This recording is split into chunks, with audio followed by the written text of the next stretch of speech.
2024 का चुनाव आने वाला है और उसको लेकर तमाम राजनीतिक पार्टियां अलग अलग तरीके से जनता के बीच जा रही हैं और लुभावने वादे और दावे कर रही हैं कि सत्ता में आए तो जनता के लिए हम ये करेंगे।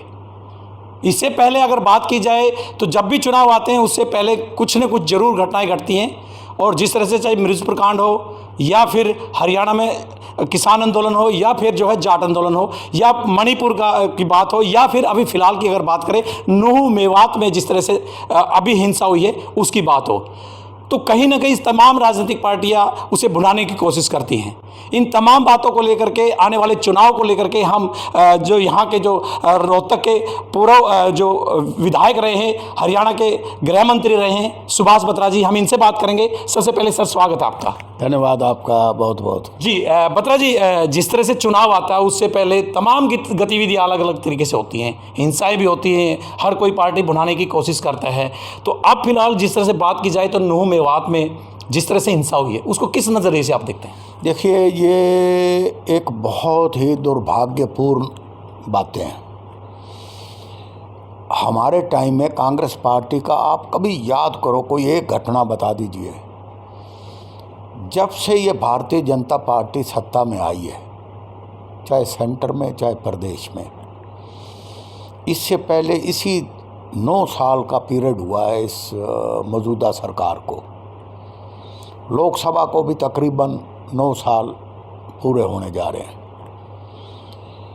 इन कार्यकाल के अंदर कभी आपने मिर्ज़ापुर कांड देखा, आपने जाट आरक्षण का आंदोलन देखा, हज़ारों करोड़ों का नुकसान हुआ, कभी आपने किसान आंदोलन को देखा, कभी आपने अब मणिपुर जो पूरा विश्व बोलने लग रहा है, आज अमेरिका के सेनेट भी ये बात कह रहे हैं कि इससे बड़ा दुर्भाग्यपूर्ण, जहाँ एक स्लोगन, बड़ा पॉपुलर स्लोगन चलाया इन्होंने, बेटी बचाओ बेटी पढ़ाओ, किस तरह से महिलाओं को निर्वस्त्र करके, वस्त्रहीन करके सड़कों पर चलाया गया, इससे बड़ी और दुर्भाग्यपूर्ण आज सुप्रीम कोर्ट के चीफ जस्टिस ने भी इसका संज्ञान लिया है। बिल्कुल कि ये घटना कोई आम घटना नहीं है।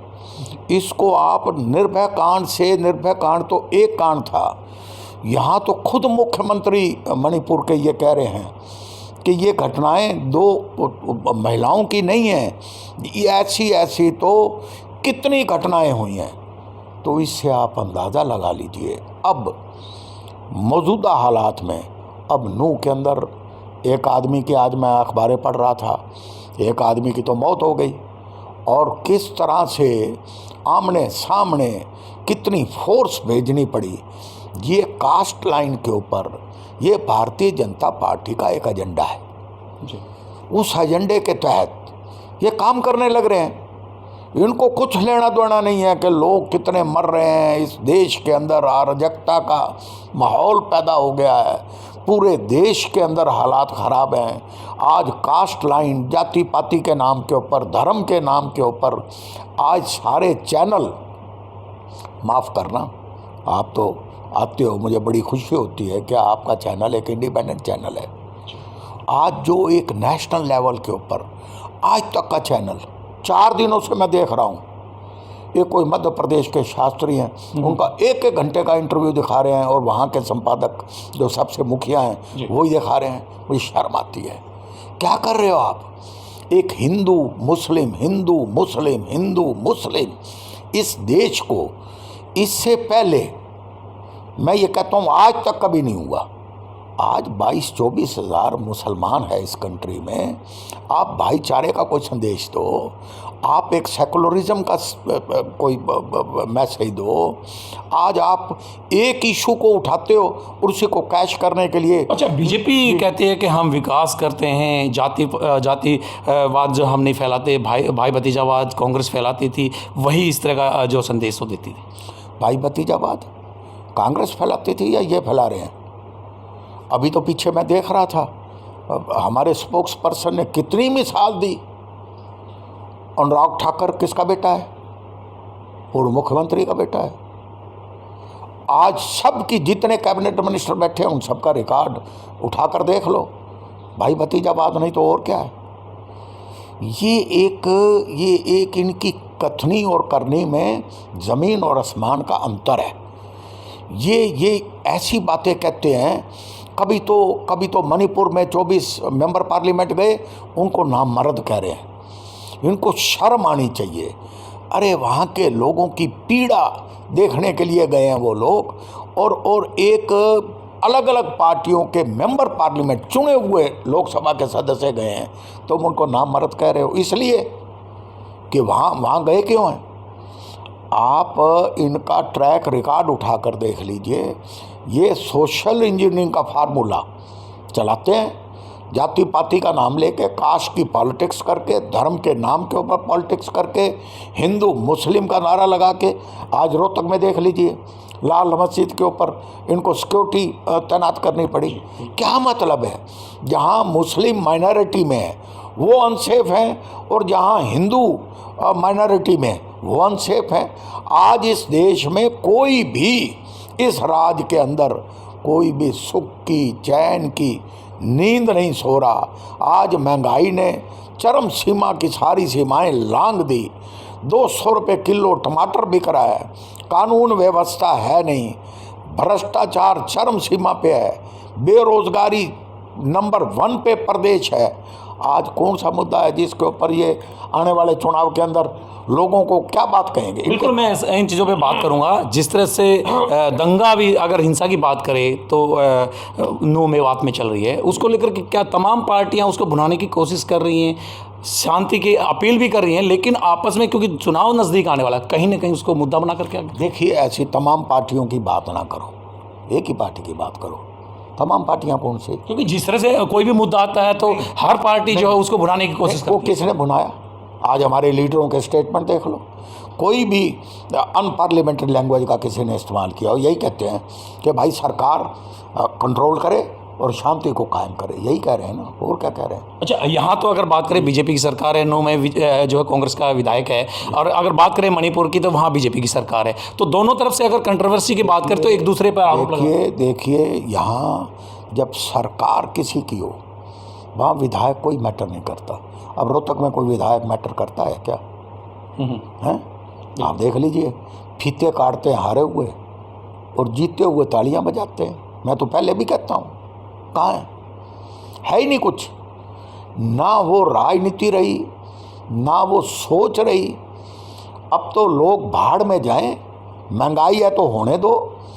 पॉपुलर स्लोगन एन इलेक्शन के 1 महीने पहले चलाएंगे ये, और इसी के ऊपर वोट कैश करने की कोशिश करेंगे। लेकिन आज आप पूरे देश का सर्वे देखिए। आज आप आपके हरियाणा इंडिया चैनल और एक और चैनल है, उन्होंने सर्वे दिया है, इनका बनता दान है। सुनो, आज मध्य प्रदेश में लूज़ कर रहे हैं, आज राजस्थान में लूज़ कर रहे हैं, आज छत्तीसगढ़ में लूज़ कर रहे हैं। आज नेशनल लेवल के ऊपर एक सर्वे मैं देख रहा था, महाराष्ट्र के अंदर 48 में से 44 सीटें थी भारतीय जनता पार्टी की, अब 22 पे आ खड़े हुए हैं। इनकी हालत बड़ी बुरी है। ये स्लोगन, ये देश को बांटने वाली इनकी बातें, इनकी कारगुजारियाँ, पंचिस सरपंचिस, लेडीज़, महिलाएं अपने अपने दुपट्टे उतार के मुख्यमंत्री के सामने टेबल पे फेंक रहे हैं। आप ये देखिए कि एक आप पार्टी का गलती से कार्यकर्ता, उसने कहा मुख्यमंत्री आया है, इनके सामने कुछ बातें रख दें। वो अपने इलाके की बातें, उस इलाके की बातें सामने रख रहे हैं, और उसके कान में एक आदमी कह रहा है ये आप पार्टी का है, और मुख्यमंत्री जी क्या कह रहे हैं? ये आप पार्टी का आदमी है, इसको पीटो और इसको बाहर ले जाओ। ये क्या मुख्यमंत्री? आप सीनियर लीडर हैं, हर चीज़ को आप बारीकी से देखते हैं, तो इन सब चीज़ों को किस नज़रिए से आप देखते हैं जो चीज़ें चल? देखिए, मैं समझता हूँ कि हमारे जो मुख्यमंत्री मनोहर लाल जी खट्टर हैं, उनके अंदर पॉलिटिकल स्किल नहीं है, कहीं ना कहीं कमी है। लोगों को मिलना नहीं चाहते, लोगों की हाजिरी में कोई बात नहीं करना चाहते। अब जन संवाद कार्यक्रम कितना भद्दा मजाक हुआ है, आप ही बताइए। चलो, आप सरसा में गए, एक चुनी हुई सरपंच हैं, वो अपनी समस्या बता रही है, और मुख्यमंत्री क्या जवाब दे रहे हैं? अल्टीमेटली उसको अपना दुपट्टा उतार के उसके टेबल के ऊपर फेंकना पड़ा। एक आप कार्यकर्ता अपनी समस्या बता रहा है, उसको ये कह के कि ये तो आप पार्टी का, इसको पीटो और बाहर ले जाओ, ये मुख्यमंत्री को ऐसी चीज़ें बोलनी चाहिए? कभी नहीं, मैंने कभी नहीं देखा। I have never seen, I tell you. तो मेरे कहने का मतलब ये है, जो बात मैं कहना चाहता हूँ कि इस देश का ताना बाना, ख़ास तौर पर हमारे हरियाणा का ताना बाना, एक भाईचारा की एक मिसाल थी पूरे देश के अंदर, आज वो ताना बाना ही तोड़ने जा रहे हैं। जाट आरक्षण के दौरान आज तक उसकी रिपोर्ट क्या है? उस वक़्त वो यूपी के रिटायर्ड डायरेक्टर जनरल, नहायत ईमानदार आदमी, और इन्हीं का डीजीपी पुलिस, ये हमारे रोहतक में एसपी थे, क्या ना, केपी सिंह, वो उनके जॉइंट सहयोगी थे जाट आरक्षण के दौरान। 17,000 करोड़ का नुकसान हुआ। ख़ास तौर पर हमारा पंजाबी समाज, मैं कहता हूँ 36 जाति के लोग, पूरे शोरूम के शोरूम जल के राख हो गए। क्या मुआवजा देने से आदमी की हीलिंग या उनकी पीड़ा हल हो जाती है? नहीं होती है। कहीं ना कहीं याद जो है आज भी जो है दिलों में है, और जिस तरह से वो याद आती है तो कहीं ना कहीं दिल जो है एकदम। कितनी इस सरकार ने 9 साल के अंदर SIT का गठन किया, कितने कमीशन मुकर्रर किए, क्या एक की भी रिपोर्ट पब्लिक की इन्होंने? नहीं। कारण हर रिपोर्ट के अंदर यही दोषी पाएंगे। जिन अधिकारियों का नाम था जो गिल्टी थे, आपके पिछले इंटरव्यू में मैंने उनके नाम भी बता दिए थे, जो गिल्टी थे, उन्हीं को प्राइस पोस्टिंग पे लगाया इन्होंने। इनका कुछ नहीं है। सुनो, इनकी सोच सार्थक नहीं है, इनके पास ईमानदार IPS अफसर नहीं है, इनके पास एक्सपीरियंस्ड IAS अफसर नहीं है, इनके पास वो अधिकारी हैं जो भ्रष्टाचार से डूबे हुए हैं।